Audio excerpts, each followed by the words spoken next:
L'invité de la matinale. KTO Radio. 10 mois après des manifestations d'ampleur, les agriculteurs sont de nouveau mobilisés en France, notamment pour soutenir la filière de l'élevage. Le temps pluvieux nuit n'a pas permis une belle année au niveau des récoltes.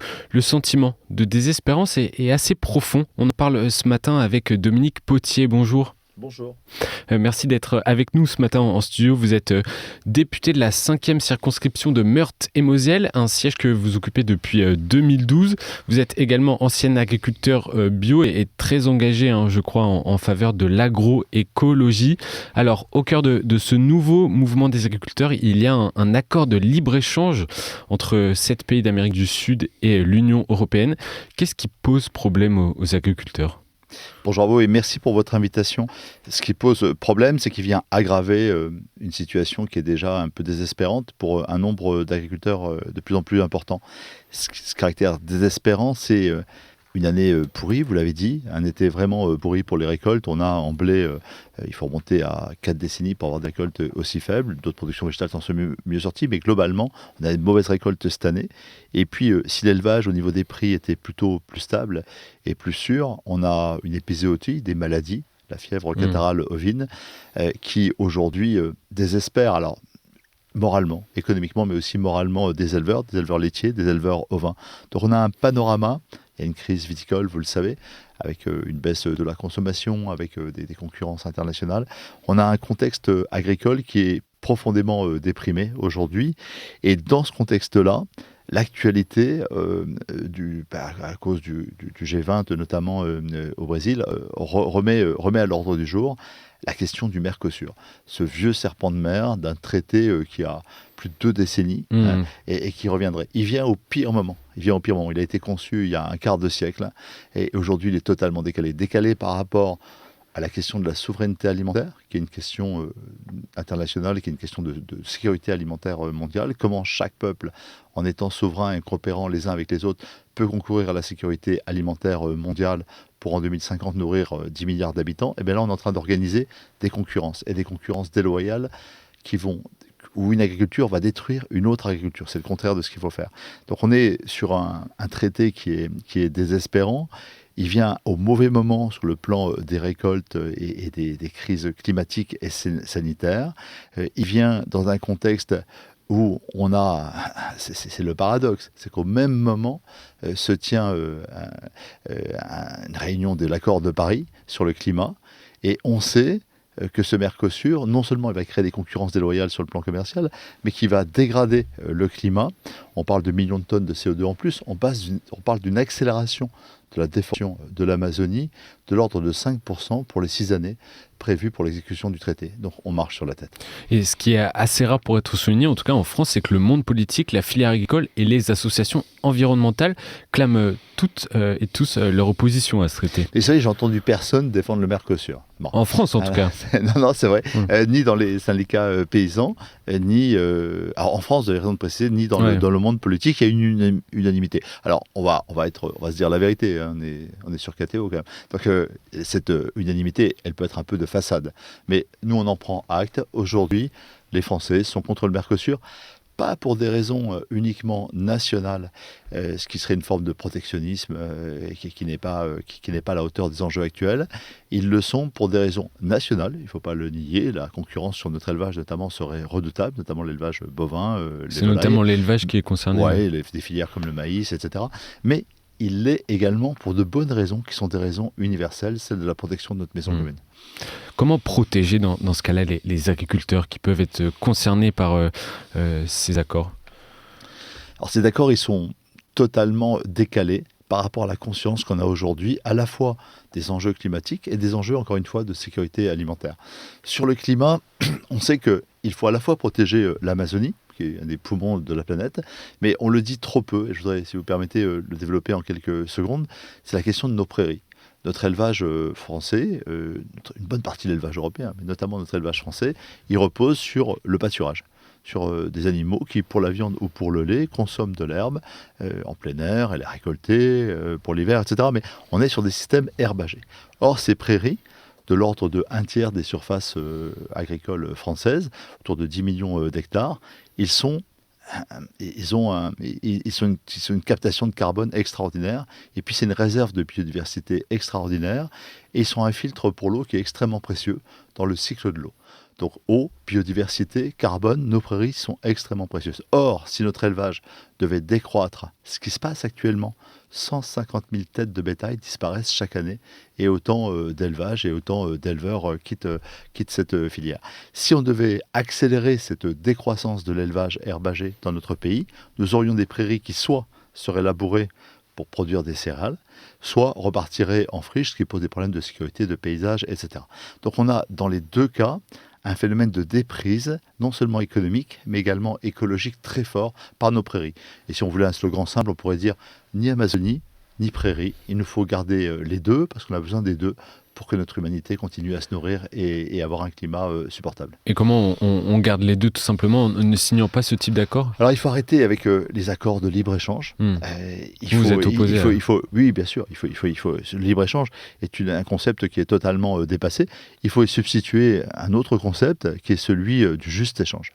Donc, moi, je ne suis pas opposé, mon mouvement politique, les socialistes, n'est pas opposé par principe aux échanges.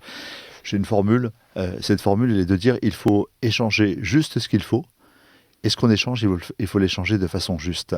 C'est-à-dire que ça ne sert à rien de transporter du lait de part et d'autre de l'Atlantique, de transporter de la viande de part et d'autre de l'Atlantique. On sait très bien produire du lait et de la viande chez nous, on sait produire des poulets, donc il faut éviter ces échanges, en tout cas les limiter de façon extrême.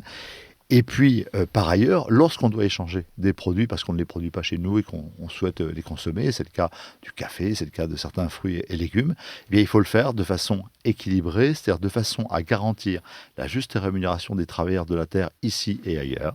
Et il faut le faire de façon à respecter, pour nos consommateurs, pour nos concitoyens, des normes sanitaires équivalentes à celles qu'on exige des agriculteurs français et européens.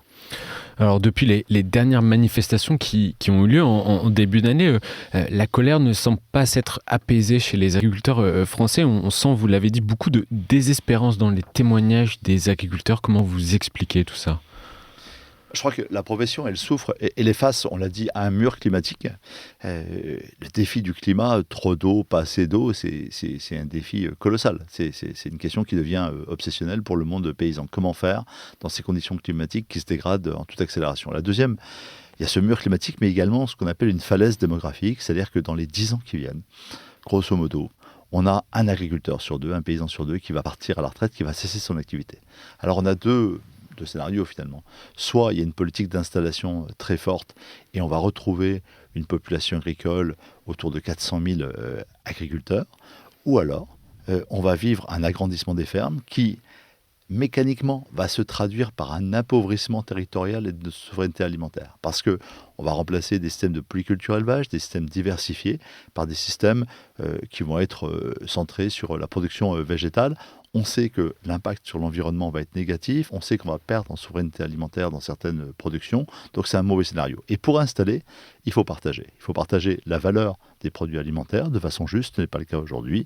Il faut éviter les concurrences déloyales, mais il faut également, à l'intérieur de notre pays, avoir des politiques qui rémunèrent justement les agriculteurs, avec une part qui leur revient, et ne pas avoir des profits éhontés, comme c'est le cas parfois dans certaines industries agroalimentaires, dans des situations de quasi-monopole, et dans la grande distribution, avec des bénéfices qui, là aussi, ne sont pas justifiés. Donc, un partage de la valeur et un partage du foncier, des moyens de production. On a aujourd'hui un phénomène d'accaparement des terres, dont la profession est responsable, il faut le dire, parce qu'il y a une dérégulation qui s'est installée et qu'on n'a pas le courage politique d'organiser cette régulation du foncier. Si le foncier n'est pas partagé, si on ne partage pas la terre, il n'y a pas de prospérité, il n'y a pas de justice, mais il n'y a pas de prospérité non plus. Vous parlez aussi de juste rémunération. On en entend souvent parler, les agriculteurs le clament tous les ans. Comment ça se fait qu'on n'arrive pas à trouver justement des accords qui correspondent à tout le monde ? Parce que le rapport de force foncièrement est totalement déséquilibré. On a aujourd'hui 4 centrales d'achat qui correspondent en gros à 90% de la consommation, sont concentrés sur 4 centrales d'achat. Et on a en face une centaine de milliers d'opérateurs économiques très dispersés, qui ne sont pas assez unifiés. Donc on a un rapport qui est déséquilibré. Donc on a beau faire toutes les lois Egalim qu'on veut, tant qu'on n'aura pas rééquilibré ce rapport de force, on n'y arrivera pas. Donc il faut changer la loi de modernisation de l'économie qui avait privilégié le pouvoir d'achat des consommateurs au détriment, donc, bien sûr, de la valeur et de juste rémunération du travail pour les agriculteurs. Il faut la partager, il faut partager la terre, il faut partager la valeur, il faut des contrats tripartites. Autrement dit, il faut mettre de la coopération là où on met de la compétition. Il peut y avoir une saine compétition, mais là on voit dans l'agriculture une machine infernale à créer une compétition mondiale et qui va nous faire perdre l'essentiel, c'est-à-dire la capacité à nous nourrir, et c'est une folie. Et puis, il y a des angles morts, il faut le dire, les pouvoirs publics ont apporté, aux questions d'il y a un an, qui étaient essentiellement pour moi des questions sociales et économiques, ils ont donné suite à des demandes de dérégulation environnementale. C'est-à-dire, on lève le pied sur les directives nitrates, on lève le pied sur l'ambition en matière de pesticides. Bref, on dérégule et on baisse les normes environnementales. Moi, je pense que c'est une erreur. Certains remettent en cause le Mercosur. Certains agriculteurs le réclament tout de même. Oui, tout à fait, bien sûr, oui, tout à fait, très clairement. Oui, donc ça, et là, quand on parle il faut dire qu'il faut avoir un vrai débat démocratique, donc il faut dire la vérité. Certains critiquent le Mercosur, remettent en cause le Mercosur, mais demandent également la fin du Green Deal, cette trajectoire européenne et française qui va vers plus d'agroécologie, c'est-à-dire produire dans les limites planétaires, dans le respect de normes environnementales. Moi, je fais partie de ceux qui combattent le Mercosur pour protéger la capacité des agriculteurs français à engager une transition agroécologique, c'est-à-dire produire. Il faut vraiment produire, encore une fois, il va falloir nourrir 10 milliards d'habitants tous ensemble, mais nourrir en respectant les limites planétaires, en respectant le sol, en respectant l'air et l'eau, c'est fondamental. J'ai rendu un rapport de commission d'enquête sur les pesticides il y a maintenant 1 an. Il y a une alerte rouge sur nos captages, sur leur potabilité, donc il faut produire autrement, produire autrement, et échanger de façon juste à l'échelle internationale. Et une dernière question, Dominique Potier. Il y a le Salon de l'agriculture dans 3 mois, une nouvelle loi agricole au Parlement européen, au printemps, suivi des élections européennes. À quoi s'attendre lors des prochains mois quand on voit la grogne et la colère chez les agriculteurs ? Moi, je pense vraiment que la question du sens et d'un cap clair pour la profession est très important. Il faut que les pouvoirs publics, à l'échelle française et à l'échelle européenne, redisent que la solution, c'est de produire et d'échanger de façon juste. Donc il nous faut passer du libre-échange au juste-échange. Il nous faut passer de logiques qui ont été par trop productivistes à des logiques de productivité qui respectent encore une fois les règles de la nature et qui garantissent notre productivité future. Protéger la nature aujourd'hui, c'est garantir notre productivité de demain. Donc c'est ce virage-là qu'il nous faut prendre. Ça suppose de la coopération, ça suppose du dialogue et ça suppose des initiatives comme celle que nous avons prises avec notre groupe politique. Nous avons la chance d'avoir le seul vecteur qui va nous permettre de parler du Mercosur et d'agroécologie à l'Assemblée nationale. Nous avons défendu il y a 3 semaines, et ça a été voté à l'unanimité, une résolution européenne en commission des affaires européennes. Je l'ai portée. Elle viendra le 26 novembre en commission des affaires économiques. J'espère qu'elle viendra dans l'hémicycle. Elle permettra aux parlementaires, dans leur diversité, d'exprimer une vision pour notre agriculteur, pour nos paysans. On a sacrément besoin d'eux, mais ils ont besoin aussi d'une boussole, et il revient à la puissance publique, à la politique, de la fixer avec eux. Et on comprend en tout cas que pour vous, la boussole passe par la protection de l'environnement. Merci Dominique Potier d'avoir accepté l'invitation de KTO ce matin. Je rappelle que vous êtes député de la 5e circonscription de Meurthe-et-Moselle, en carte PS. Oui.